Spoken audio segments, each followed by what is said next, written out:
सबैजनालाई नमस्कार। नेपाल अनलाइन स्कुलको युट्युब च्यानलमा यहाँहरूलाई धेरै धेरै स्वागत छ। कक्षा 11को सामाजिक अध्ययन तथा जीवनोपयोगी शिक्षा भन्ने जुन विषय छ त्यो विषय अन्तर्गत रहेको इकाइ 4मा पर्ने मानव तथा समाजको उत्पत्ति र विकास क्रमको बारेमा आज हामीले यो भिडियोमा चर्चा गर्दैछौँ र त्यसमा पनि त्यही अन्तर्गत त्यो इकाइ अन्तर्गत रहेको पाठ 5मा पर्ने वर्तमान विश्व परिवेश र सामाजिक व्यवहारको बारेमा आज हामीले यो भिडियोमा सिक्दैछौँ, बुझ्दैछौँ। र हामीले मानव उत्पत्ति भइसकेपछि अहिलेको समाजसम्म कसरी आयो, कसरी विकास भयो, त्यो मानवको उत्पत्तिदेखि अहिलेको समाज यो पुँजीवादी समाजसम्म आइपुग्दा अथवा यो वर्तमान विश्व परिवेशसम्म आइपुग्दाखेरि के कस्ताहरूको कुराहरू चाहिँ पार गर्नु पर्यो, त्यो कुराहरू हामीले योभन्दा अघिको पाठमा बुझिसकेका छौँ। र आज चाहिँ विशेष गरेर वर्तमान विश्व परिवेशमा के भइरहेछ र सामाजिक व्यवहारहरू के हुन्, कस्तो खालको सामाजिक व्यवहारहरू अहिलेको विश्व परिवेशमा चाहिँ हामीले देखाउनु पर्छ हो, यसको विषयमा चाहिँ हामीले यो पाठमा चर्चा गर्नेछौँ। र विशेष गरेर यो पाठमा पढ्नुपर्ने जुन कुराहरूलाई चाहिँ मैले सारांशको रूपमा चाहिँ तपाईँहरू माझ लिएर आएको छु। र विशेष गरेर अब यो पाठमा चाहिँ अहिलेको वर्तमान विश्व परिवेशलाई हामीले बुझ्नुपर्ने हुन्छ। र वर्तमान विश्व परिवेशलाई बुझ्दाखेरि कसरी बुझ्न सकिन्छ भने आम सञ्चारका जुन साधनहरू छ, त्यस्तै सामाजिक सञ्जाल तथा यातायातहरूको सुविधाका कारण, त्यसमा आएको आमूल परिवर्तनका कारण आम सञ्चारका साधनहरू त्यस्तै सामाजिक सञ्जाल यातायातको सुविधामा आएको चाहिँ आमूल परिवर्तनसँगै सिङ्गो विश्वलाई चाहिँ हामीले एउटा बृहत परिवारको रूपमा लिन सक्छौँ। त्यसै कारणले नै सिङ्गो विश्व चाहिँ एउटा बृहत परिवार बन्दै गएको छ। 21औं शताब्दीमा विश्व व्यापारीकरण वा भूमण्डलीकरण अझै व्यापक पनि बन्दै गएको छ। भौगोलिक रूपमा टाढा टाढा रहे पनि मानिस एवं समाजहरू पनि एक आपसमा नजिक भएको अनुभव गर्न थालिसकेका छन्। प्रविधिमा भएको उच्चतम विकासले यसलाई सम्भव तुल्याएको छ भनेर हामीले बुझ्न सक्छौँ। त्यसैगरी भूमण्डलीकरणका कारण विकसित देशहरूको प्रभाव अविकसित देशहरूको सामाजिक, आर्थिक, सांस्कृतिक लगायतका क्षेत्रमा अझै बढ्दै गइरहेको पनि हामीले पाउँछौँ। त्यस्तै के भइरहेछ भन्दाखेरि अब विभिन्न ठाउँमा आफ्नै विशिष्ट मौलिकताहरू चाहिँ हराउँदै गइरहेछन्, जसले गर्दाखेरि चाहिँ समकालीन विश्व परिवेश बदलिँदै जाँदाखेरि चाहिँ संसारको कुनै एउटा ठाउँमा देखिएको कुनै एउटा परिवर्तनको असर चाहिँ सजिलै अर्को ठाउँमा पनि देखा पर्न थालिसकेको छ भनेर हामीले यसरी यो अहिलेको विश्व परिवेशलाई बुझ्न सक्छौँ। अब विशेष गरेर वर्तमान विश्व परिवेशमा चाहिँ के भइरहेको छ भन्दाखेरि यो विज्ञान प्रविधि तथा सूचना सञ्चारको तीव्र विकासले चाहिँ अहिलेको विश्व परिवेश साँगुरिएको छ, वर्तमान विश्व परिवेश साँगुरिएको छ। त्यसै गरी वर्तमान विश्व परिवेशमा भएको जुन भौतिक तथा आर्थिक विकासले गर्दाखेरि चाहिँ के भइरहेको छ भन्दाखेरि सामाजिक मूल्य मान्यता, संस्कार, विश्वास, मौलिकता जस्ता पक्षमा चाहिँ परिवर्तन भइरहेको छ। र जसले गर्दाखेरि चाहिँ मौलिकता र रैथाने ज्ञान, सिप र प्रविधिलाई चाहिँ प्रभाव पारेको छ, यो लोप हुने क्रममा छ भनेर हामीले बुझ्न सक्छौँ। त्यस्तै अर्को कुरा के बुझ्न सकिन्छ भने यो शताब्दीमा चाहिँ प्रविधिमा आएको उच्चतम विकासले भौगोलिक रूपमा टाढा भएकालाई पनि नजिक बनाउँदै लगेको छ भनेर हामीले बुझ्न सक्छौँ है त। यो कुरा हामीले याद गर्नु पर्यो, यो कुरा सम्झनु पर्यो। अब चाहिँ वर्तमान विश्वका केही मूलभूत विशेषताहरू रहेका छन् हो, त्यो विशेषताको बारेमा हामी थोरै चर्चा गर्दैछौँ। वर्तमान विश्वको केही मूलभूत विशेषताहरू रहेको छ, त्यसको बारेमा हामी चर्चा गर्दैछौँ। अब पहिलो विशेषता के छ भन्दाखेरि बढ्दो सहरीकरण। त्यस्तै अर्को विशेषता के छ भन्दाखेरि विश्व व्यापारीकरण। त्यसै गरी अर्को विशेषता भनेको बसाइसराइ छ। त्यसै गरी अर्को विशेषता भनेको प्रविधि पहुँचमा विस्तार हुँदैछ। त्यसै गरी अर्को विशेषता भनेको पुँजीवादी चरित्र र अर्को भनेको व्यक्तिवादी प्रवृत्तिमा वृद्धि भएको हामीले पाउँछौँ हो। वर्तमान विश्वका केही मूलभूत विशेषतामा यी कुराहरू आउँछन्, यो कुरा हामीले याद गर्नु पर्यो। अब बढ्दो सहरीकरणमा के कुराहरू हामीले बुझ्नुपर्ने हुन्छ भन्दाखेरि जनसङ्ख्याका आधारमा सन् 2010को दशकको सुरुवातबाटै संसारमा अथवा संसारका आधाभन्दा बढी चाहिँ मानिसहरू सहरमा बस्ने गरेको पाइएको छ। सहरहरूको जनसङ्ख्या चाहिँ बढ्दै छ, दिन प्रतिदिन बढिरहेको छ। अमेरिका, युरोप तथा एसिया महादेशका मुलुकहरू लगायत अहिलेको विश्वमा नै सबै देशहरूमा सहरीकरण व्यापक बन्दै गइरहेको छ। बढ्दो सहरीकरणले गर्दा सर्वसाधारणको दैनिक जीवनमा आमूल परिवर्तन आइरहेको छ भनेर यसरी यो कुराहरू चाहिँ हामीले बुझ्नुपर्ने हुन्छ बढ्दो सहरीकरणमा। त्यस्तै विश्व व्यापारीकरणमा चाहिँ हामीले के कुरा बुझ्नुपर्ने हुन्छ भन्दाखेरि विश्व व्यापारीकरण चाहिँ अहिलेको विश्वको अर्को प्रमुख विशेषता हो। विश्व व्यापारीकरण बढ्दै जाँदा विश्व नै एउटा सानो गाउँका रूपमा साँगुरिँदै गएको छ। कुनै मुलुकको एक ठाउँको उत्पादन सजिलै विश्वको कुनै पनि अर्को कुनामा पुग्न सम्भव भइरहेको छ। त्यसै गरी विभिन्न समाजका मौलिक विशेषताहरू समेत विश्व व्यापारीकरणकै कारण समाप्त हुने अवस्थामा पुगिसकेका छन्। विश्व व्यापारीकरणका कारणले नै गर्दा अहिले यातायात, सञ्चार, विज्ञान तथा प्रविधि लगायतका क्षेत्रमा चाहिँ भएको विकास सँगसँगै आर्थिक विकास र परनिर्भरताले चाहिँ गर्दा हामी संसारको जुनसुकै ठाउँमा रहेर पनि सम्पूर्ण गतिविधिहरूको बारेमा थाहा पाउन सक्ने भएका छौँ भनेर यो कुराहरू बुझ्नुपर्ने हुन्छ है विश्व व्यापारीकरणमा। त्यस्तै अब बसाइसराईको कुरा छ। बसाइसराईमा चाहिँ हामीले के कुरा बुझ्नु पर्यो भन्दाखेरि बसाइसराई भन्ने बित्तिकै एक ठाउँबाट अर्को ठाउँमा चाहिँ मान्छेहरू चाहिँ सर्ने। अब यो कस्तो खालको हुन्छ भन्दाखेरि बसाइसराईमा चाहिँ हिजोआज चाहिँ संसारभरि नै बसाइसराईको दर बढ्दै गइरहेको छ। गाउँबाट सहरतिरको बसाइसराई धेरै वर्ष अगाडिदेखि नै विश्वव्यापी प्रक्रिया बनेर स्थापित भइसकेको थियो। गाउँबाट सहर पस्ने काम चाहिँ अहिले मात्र होइन धेरै अगाडिदेखि नै भइरहेको थियो भने हाल आएर कम विकसित तथा विकासशील देशहरूबाट आर्थिक रूपले विकसित देशहरूमा बसाइँ सर्ने प्रक्रिया समेत व्यापकता चाहिँ रहेको छ। जस्तै कि गरिब मुलुकबाट चाहिँ त्यहाँका व्यक्तिहरू धनी मुलुकहरूमा बसाइँ सर्ने, त्यहीँ जाने, त्यहीँ काम गर्ने, त्यहीँ चाहिँ पछिसम्म बस्ने तरिकाले यसरी चाहिँ अगाडि बढिरहेको पाइएको छ। विशेष गरी रोजगारी, शिक्षा, स्वास्थ्य तथा अन्य सुविधा एवं अवसरको खोजीमा विभिन्न मुलुकहरूमा भइरहेको आन्तरिक मात्रै नभई अन्तर्राष्ट्रिय बसाइँसराईले विश्व समाज एवं मुलुकहरूको जनसाङ्खिक, सांस्कृतिक, आर्थिक र राजनैतिक परिदृश्य नै परिवर्तन हुँदै गइरहेको छ भनेर हामीले बुझ्नुपर्ने हुन्छ। त्यस्तै अब प्रविधि पहुँचमा विस्तारमा हामीले के कुरा बुझ्नुपर्छ भन्दाखेरि विभिन्न खाले प्रविधिको विस्तार त्यसै गरी समकालीन विश्वको अर्को विशेषताको रूपमा आइरहेको छ। विभिन्न खालको प्रविधिको विस्तार हुनु भनेकै अहिलेको जुन विश्व छ त्यसको अर्को विशेषता हो। हिजोआज प्रविधिको तीव्र विकाससँगै विश्वका कुना काप्चामा छरिएका जनसङ्ख्यासम्म प्रविधिको पहुँच व्यापक रूपमा चाहिँ वृद्धि भइरहेको हामीले पाउँछौँ। त्यसै गरी प्रविधिको परिवर्तन एवं विस्तारका कारण सञ्चार, स्वास्थ्य, शिक्षा, यातायात लगायतका धेरै पक्षहरूमा आमूल परिवर्तनहरू आइरहेका छन् भनेर हामीले बुझ्न सक्छौँ है त। यति कुरा हामीले बुझ्नु पर्यो। अब त्यस्तै अर्को छ पुँजीवादी चरित्र। पुँजीवादी चरित्रमा चाहिँ हामीले के कुरा बुझ्नुपर्छ भन्दाखेरि विश्व व्यापारीकरणसँगै पुँजीवाद निकै शक्तिशाली बन्दै गएको छ। पुँजीवादी उत्पादन सम्बन्ध मजबुत बन्दै जाँदा समाजमा विद्यमान वर्गीय असमानता अझै बढ्दै गएको छ।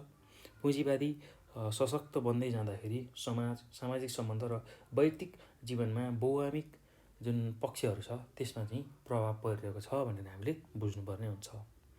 त्यस्तै अब अर्को छ व्यक्तिवादी प्रवृत्तिमा वृद्धि। व्यक्तिवादी प्रवृत्तिमा वृद्धि। अब यसमा चाहिँ के कुराहरू हामीले बुझ्नुपर्छ भन्दाखेरि बढ्दै गएको जुन आधुनिकता छ त्यसै गरी प्रविधिको विस्तार आदिका कारणले चाहिँ व्यक्तिवादी प्रवृत्तिमा चाहिँ बढोत्तरी हुँदै गएको छ।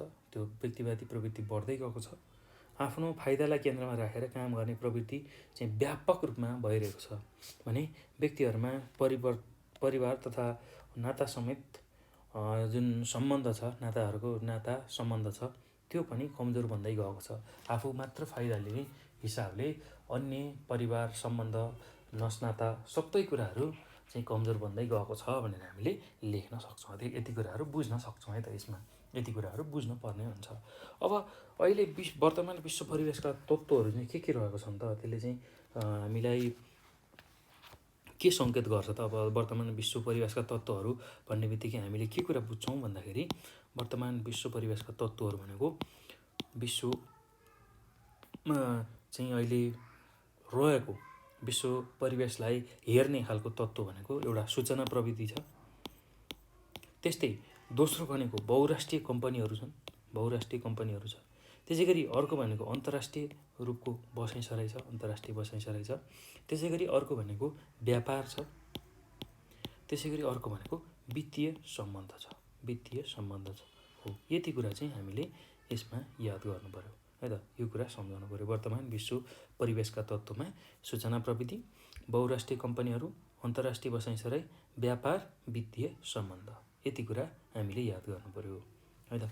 अब अर्को छ व्यक्तिले समाजमा प्रदर्शन गर्ने सामाजिक व्यवहारहरू। कस्ता खालका चाहिँ सामाजिक व्यवहारहरू अहिलेको विश्वमा चाहिँ व्यक्तिले प्रदर्शन गरिरहेछन् त, त्यो कुरा पनि हामीले बुझ्नु पर्ने हुन्छ है त। यो पाठमा बुझ्नुपर्ने हुन्छ र यसमा हामीले के कुराहरू बुझ्छौँ भन्दाखेरि अब व्यक्तिले समाजमा प्रदर्शन गर्ने सामाजिक व्यवहारमा एउटा आशावादी, किनभने त्यही आशाले नै उसलाई बचाइरहेको हुन्छ जीवनमा केही गर्ने, केही हासिल गर्ने त्यो आशा। त्यसै गरी त्यो क्रममा ऊ धेरै निराशावादी पनि हुन्छ। निराशावादी त्यो पनि चाहिँ अहिलेको व्यक्तिले समाजमा प्रदर्शन गर्ने सामाजिक व्यवहार अन्तर्गत पर्छ।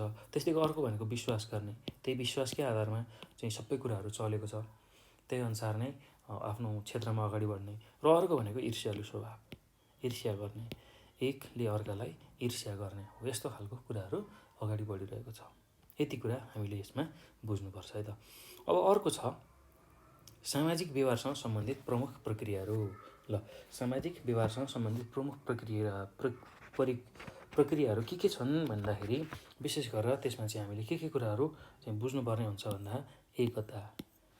सामाजिक व्यवहारसँग सम्बन्धित प्रमुख प्रक्रियाहरूमा के बुझ्नु पऱ्यो भन्दा पहिलो छ एकता, दोस्रो छ मेलमिलाप, त्यसै गरी तेस्रो छ सद्भाव, त्यसै गरी चौथो भनेको द्वन्द्व, त्यसै गरी अर्को भनेको अन्तर्कूलन, त्यसै गरी अर्को भनेको आत्मसम्मान, त्यसै गरी अर्को भनेको सामाजिक अन्तर्क्रिया, त्यसै गरी सांस्कृतिक अन्तर्कूलन, त्यसै गरी सामाजिक न्याय, सहकार्य, अपनत्व, आफ्नोपना, त्यसै गरी सम्झौता, अनुकूल, विरोध, अन्धविश्वास, विभेदीकरण, समावेशीकरण हो। यो कुराहरू हामीले याद गर्नु पऱ्यो। यति खालको यो बुँदाहरू चाहिँ हामीले याद गर्नु पऱ्यो है त। ल, अब सामाजिक व्यवहारसँग सम्बन्धित प्रमुख प्रक्रियाहरूमा चाहिँ के पर्ने रहेछ भन्दाखेरि पहिलो हो एकता, दोस्रो मेलमिलाप, त्यसै गरी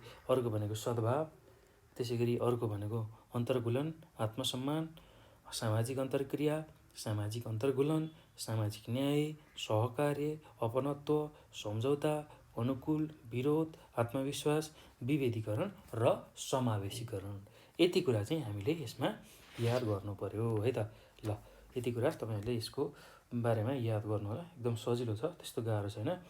ल, यति कुरा याद गरेपछि हाम्रो यो पाठमा चाहिँ जान्नुपर्ने मुख्य कुराहरू यही नै हो। यो कुराहरूलाई याद गर्नु होला र अब यो पछि चाहिँ हामी यो पाठमा सोध्न सक्ने खालको सम्भावित प्रश्नहरूको बारेमा चर्चा गर्छौँ। यो पाठमा सोध्न सक्ने खालको सम्भावित प्रश्नहरूको बारेमा चर्चा गर्छौँ।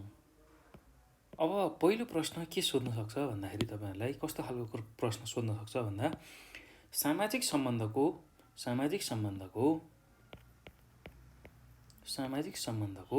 विकासमा सहयोग पुर्याउने सामाजिक व्यवहारहरूको सूची तयार पारी तिनीहरूको सामाजिक सम्बन्धको विकासमा कस्तो भूमिका चाहिँ तिनीहरूले खेल्छन् अथवा निर्वाह गर्छन् भनेर उल्लेख गर्नुहोस् भनेर प्रश्नले सोधेको छ है त। र यो चाहिँ तपाईँहरूलाई विशेष गरेर 8 अङ्कमा सोध्न सक्छ है। यो चाहिँ लङ क्वेसनमा 8 मार्क्समा सोध्न सक्छ, 8 मार्क्समा सोध्ने खालको क्वेसन हो। ल, अब यसमा के कुराहरू लेख्न सक्छौँ भन्दाखेरि हामीले विशेष गरेर चाहिँ यसको उत्तरमा अब सुरुमा त सामाजिक चाहिँ व्यवहारहरूको बारेमा थाहा हुनु पऱ्यो है। हामीलाई सामाजिक व्यवहार भनेको के हो त्यो कुरा थाहा हुनु पऱ्यो। अब त्यो सामाजिक व्यवहारहरूमा के पर्छ भन्दाखेरि पहिलो भनेको पर संस्कृति ग्रहण, त्यस्तै दोस्रो भनेको आत्मसात, त्यसै गरी तेस्रो भनेको एकता, त्यसै गरी चौथो भनेको सम्झौता, त्यसै गरी अर्को भनेको पाँचौँमा प्रतिस्पर्धा, त्यसै गरी छैटौँमा सहकार्य, त्यसै गरी सातौँमा द्वन्द्व, त्यसै गरी आठौँमा अनुकूल अथवा अनुकूलन है त। यति कुरा चाहिँ हामीलाई थाहा हुनु पऱ्यो। सुरुमा सामाजिक व्यवहार भनेको यो हो। अब यसैलाई हामीले व्याख्या गर्दै जाने हो। अब पहिलो छ परसंस्कृति ग्रहण। अब यसमा के कुरा लेख्न सकिन्छ भन्दै परसंस्कृति ग्रहण भनेको के हो भन्दाखेरि भिन्न भिन्न समूह बीच लगातार सम्पर्क भइरहेमा सामाजिक व्यवहार मार्फत सामाजिक तथा सांस्कृतिक विशेषताहरूको आदान प्रदान हुँदै जान्छ। यसकारण एक समूह वा दुवै समूहले अर्को समूहका विशेषताहरू अपनाउँदै जान्छन्। यसै गरी चाहिँ त्योबाट के हुन्छ भन्दाखेरि चाहिँ समूहको मौलिक र विशेष संस्कृतिको ढाँचामा परिवर्तन आए नयाँ संस्कृति बन्न जान्छ र आफ्नो संस्कृतिको पहिचान गुम्न पुग्छ भनेर हामीले लेख्न सक्छौँ। यति कुरा तपाईँहरूले यसमा लेख्न सक्नुहुन्छ। अब त्यसै गरी दोस्रो छ आत्मसात। आत्मसातमा चाहिँ के कुराहरू लेख्न सकिन्छ भने एउटा समूहले आफ्नो संस्कृतिको विशेषताहरू पूर्ण रूपमा छोडेर अर्को समूहको विशेषता अपनाउँदै जान्छन् भने यस्तो प्रक्रियालाई हामी आत्मसात भनेर भन्छौँ है त। अब यस प्रक्रियामा चाहिँ आत्मसात गर्ने समूहको मौलिक त्यसै गरी सामाजिक सांस्कृतिक विशेषताहरू नै हराएर जान्छन् भनेर हामीले लेख्न सक्छौँ। त्यसै गरी अब अर्को छ तेस्रोमा एकता।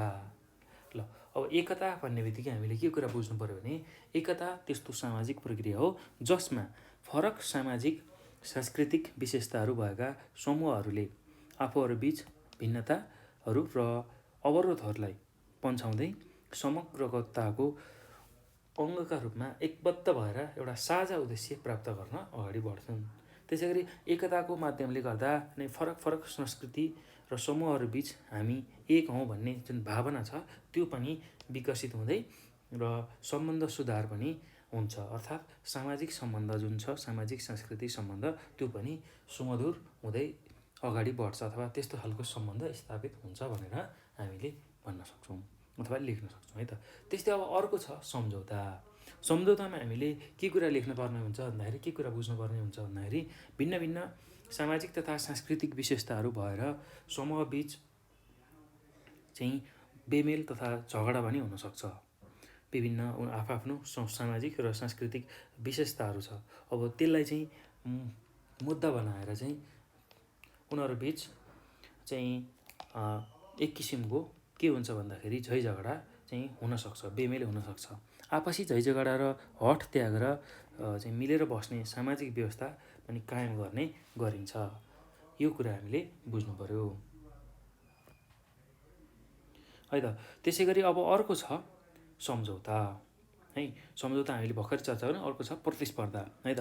प्रतिस्पर्धा अब मानिसको व्यक्तिगत तथा सामाजिक आवश्यकताहरू पूर्ति गर्दा स्रोत र साधन कम भएमा प्रतिस्पर्धीहरूलाई पछाडि पारेर आफ्नो आवश्यकता पुरा गर्नुपर्ने हुन्छ, जसलाई हामी प्रतिस्पर्धा भनेर भन्छौँ।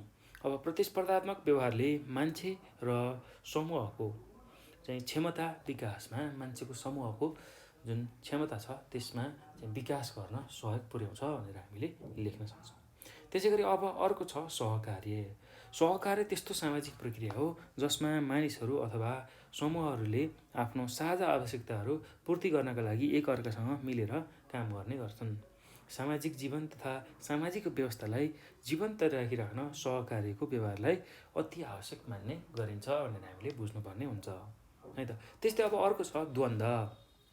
द्वन्द्वमा चाहिँ हामीले के कुरा बुझ्छौँ भन्दाखेरि भिन्न भिन्न समूहहरूले वा मानिसहरूले व्यक्तिगत वा सामाजिक आवश्यकताहरू पुरा गर्न अन्य समूहहरूसँग प्रतिस्पर्धा गर्नुपर्ने हुन्छ। अर्को समूहलाई निषेध गरी आफ्नो आवश्यकता पुरा गर्ने प्रयास गरिन्छ। यस्तो अवस्थालाई द्वन्द्व भनिन्छ। द्वन्द्वले समाजमा अशान्ति निम्त्याउन सक्छ अथवा ल्याउन सक्छ भनेर हामीले बुझ्नुपर्ने हुन्छ। यति कुरा तपाईँहरूले यसमा लेख्न सक्नुपर्छ है। अब अर्को छ अनुकूलन। अनुकूलन भन्ने बित्तिकै त्यस्तो खालको सामाजिक प्रक्रिया हो जसमा मानिस वा समूहले आफ्नो सामाजिक तथा अन्य आवश्यकताहरू पूर्ति गर्नका लागि समाजमा रहेका सामाजिक वातावरणसँग आफूलाई समायोजित गराउने गर्दछ। त्यस्तै कुनै व्यक्ति वा समूह आफ्नो समाज छोडेर अर्को समाजमा बस्नुपर्दा सो ठाउँ समाजअनुसारकै सामाजिक तथा सांस्कृतिक व्यवहारलाई नै अपनाउने गर्छन्, जसलाई हामी अनुकूलन भनेर भन्छौँ हो। यति कुरा चाहिँ तपाईँहरूले यसको उत्तरमा लेख्नुपर्ने हुन्छ है त। यसरी चाहिँ यसको उत्तर लेख्न सक्नुहुन्छ।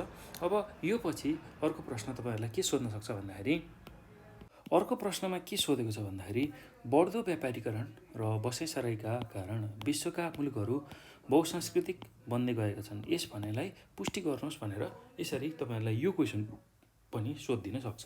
अब यसमा हामीले कसरी उत्तर लेख्न सक्छौँ अथवा के उत्तर लेख्न सक्छौँ भन्दाखेरि यातायात, विज्ञान, प्रविधि, सूचना तथा सञ्चार, विद्युतीय उपकरणहरूले विश्वलाई एउटा सिङ्गो गाउँ जस्तो बनाएको छ। हाल विश्वका जुनसुकै ठाउँमा पुग्न सकिन्छ, सम्पर्क गर्न सकिन्छ, विभिन्न गतिविधिहरू थाहा पाउन सकिन्छ। आफ्नै घरमा बसेर संसारका कुनै पनि ठाउँमा रहेका आफन्तसँग कुराकानी गर्न सकिन्छ। रोजगारी, शिक्षा, स्वास्थ्य, उच्च जीवनस्तर, सुविधा लगायत अन्य विभिन्न कारणले गर्दा मानिसहरू आफ्नो देश छाडी अन्य देशमा बसाइँ सरिरहेका छन्। यसरी बस्दा चाहिँ बसेको ठाउँबाट मानिसहरूको गतिविधि हेर्ने हो भने चाहिँ के पाइन्छ भन्दाखेरि आफ्नो संस्कृति चाहिँ अरूलाई देखाउने यस्तो खालको परिपाटीहरू पनि रहेको छ। तर एक ठाउँबाट बसाइँसरी अर्को ठाउँमा पुग्दाखेरि त्यही ठाउँको चाहिँ संस्कृति, रहनसहनहरू चाहिँ हामीले स्वीकार्न पर्ने हुन्छ। त्यो कुरा हामीले बुझ्नु पर्यो है त। त्यस्तै गरी कालान्तरमा त्यस्ता गतिविधिहरू चाहिँ संलग्न भएर त्यस्ता गतिविधि जुन संस्कृतिको संलग्नता छ, संस्कृतिको जहाँ जुन विविधता छ हो त्यो कुराहरू चाहिँ हेर्न सकिन्छ। अब जुन ठाउँमा बसोबास गर्यो त्यही ठाउँको गतिविधिमा हामीले रमाउनु सिक्नुपर्ने हुन्छ र यसरी भिन्न भिन्न सांस्कृतिक भिन्नताहरू भएका मानिसहरूको अन्तर्कुलनले सामाजिक तथा सांस्कृतिक विशेषता चाहिँ आदान प्रदान हुँदै जान्छ।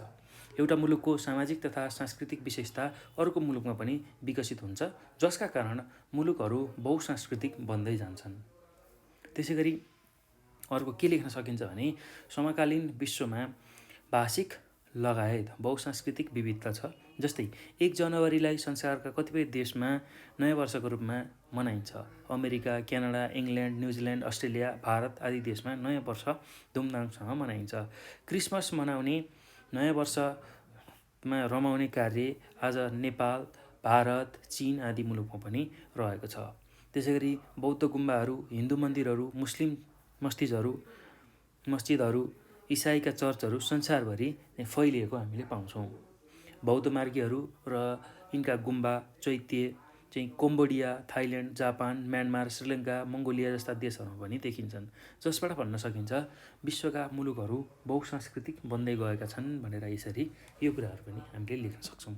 त्यसै गरी अब अर्को प्रश्न तपाईँहरूलाई यो पाठबाट सोध्न सक्ने खालको प्रश्न के छ भन्दाखेरि समकालीन विश्व भाषिक, धार्मिक, वर्गीय, लैङ्गिक र राजनीतिक प्रणालीगत विविधता जस्ता सामाजिक विविधताले भरपूर्ण छ।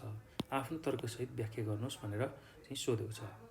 समकालीन विश्व भाषिक चाहिँ त्यसै गरी धार्मिक, समकालीन विश्व अहिलेको हाम्रो यो जुन विश्व छ त्यो चाहिँ भाषिक, त्यसै गरी धार्मिक, त्यसै गरी वर्गिक अथवा वर्गीय, त्यसै गरी लैङ्गिक, राजनीतिक प्रणाली लगायत यस्ता खालका विविधता र सामाजिक विविधताले पनि भरिपूर्ण छ। अब यो भन्नलाई चाहिँ हामीले पुष्टि गर्नुपर्नेछ। अब यसको उत्तरमा हामीले के कुरा लेख्न सक्छौँ भने के लेख्न सक्छौँ भन्दाखेरि विश्वका प्रत्येक मुलुकमा आफ्नै विशिष्ट सामाजिक, धार्मिक र राजनीतिक संरचना छ। समकालीन विश्वमा भाषिक, धार्मिक, वर्गीय, लैङ्गिक र राजनीतिक प्रणाली लगायत अन्य विविधता जस्ता सामाजिक विविधताहरू मुख्य रूपमा देख्न सकिन्छ। विश्वको जनसङ्ख्याको कम्तीमा 1% भन्दा बढीले आस्था राख्ने धर्महरू इसाई, इस्लाम, हिन्दू र बौद्ध हुन्। चीनमा कतिपय आफ्नै धर्महरू पनि छन्। ताओ, कन्फ्युसियस धर्म, जैन धर्म, प्राकृतिक वस्तुहरूलाई धर्म मान्ने प्रकृति धर्मीहरू पनि छन्। भारतमा पारसीहरू अलग धर्म मान्दछन्। कतै कतै मानिसहरू बौद्ध धर्म मान्दछन्। युनेस्कोले सन् 2016मा संसारमा करिब 6500 भन्दा बढी भाषा बोलिन्छन् भन्ने प्रमाणित गरेको छ। नेपालमा मात्र 100 भन्दा बढी जातिहरू रहेका छन् र यिनको भाषिक भिन्नता पनि आफ्नै छ। आर्थिक वर्ग विभाजनपछि फरक छ, तर पनि जुनसुकै मुलुकमा पनि उच्च, मध्यम र निम्न वर्ग भनेर अर्थशास्त्रीहरूले परिभाषित गर्ने गरेका छन्। त्यस्तै भूमिपति, भूमिहीन, उद्योगपति, मजदुर, किसान आदि पनि वर्ग विभाजनमा चाहिँ राखेर हेरिन्छ। यिनीहरूलाई पनि वर्ग विभाजनमा राख्न सकिन्छ। संसारमा एकै प्रकारको राजनीतिक प्रणाली छैन। पूर्ण प्रजातन्त्र, नियन्त्रित प्रजातन्त्र, संवैधानिक राजतन्त्र, सैनिक तानाशाह, पूर्ण राजतन्त्र आदि जस्ता राजनीतिक प्रणालीका व्यवस्थाहरू संसारमा कायमै छन्। बेलायत संवैधानिक राजतन्त्र, नेपाल र भारत लोकतन्त्र, अमेरिका पनि लोकतन्त्रको राज्य व्यवस्थामा रहेको छ। जापान, स्पेन, भुटान लगायतका देशमा राजतन्त्र छ। रुस र चीनमा कम्युनिस्टहरूको शासन प्रणाली रहेको छ। यसरी विश्वमा विभिन्न भाषा, धर्म, वर्ग, लिङ्ग र राजनीतिक प्रणालीले विविधता ल्याएको छ, जुन सामाजिक विशेषतामा विविधता थप्न महत्त्वपूर्ण छ र व्यवहार पनि त्यसै अनुरूप भइरहेका छन्, जसले समकालीन विश्व परिवेशलाई बुझाउँछ भनेर हामीले लेख्न सक्छौँ है त। यति कुराहरू चाहिँ हामीले यसमा लेख्नुपर्ने हुन्छ। ल, यति कुरा चाहिँ हामीले यो पाठमा बुझ्नु पर्यो र यही अनुसार प्रश्न कस्तो खालको सोधिन्छ त्यही अनुसारको उत्तर पनि हामीले लेख्नु पर्यो। र तपाईँहरूले अब यो भिडियो हेरिसक्दा धेरै कुराहरू बुझिसक्नु भएको छ, जानिसक्नु भएको छ। यदि केही कुराहरू बुझ्न तपाईँहरूलाई अप्ठ्यारो परेको छ भने तपाईँहरूले हामीलाई 9849595895 यो नम्बरमा कल गर्न सक्नुहुन्छ। त्यसै गरी यही नम्बरमा हामीलाई भाइबर, वाट्सएप र टेलिग्राममा पनि हामीलाई मेसेज गर्न सक्नुहुन्छ है त। र साथसाथै नेपाल अनलाइन स्कुलको फेसबुक, त्यसै गरी टिकटक र इन्स्टाग्रामलाई पनि तपाईँहरूले फलो गर्न सक्नुहुन्छ। फेसबुक, टिकटक र इन्स्टाग्रामलाई पनि फलो गर्न सक्नुहुन्छ। र साथसाथै यो भिडियो हेरिसकेपछि यसलाई सक्दो सेयर गर्नुहोला, लाइक गर्नुहोला, कमेन्ट गर्नुहोला र च्यानललाई सब्सक्राइब गर्न नभुल्नुहोला। र यति भन्दै म यो भिडियोबाट बिदा हुन्छु। तपाईँको समय शुभ रहोस्। सबैले यो भिडियो हेर्नुभएकोमा सबैजनालाई धन्यवाद।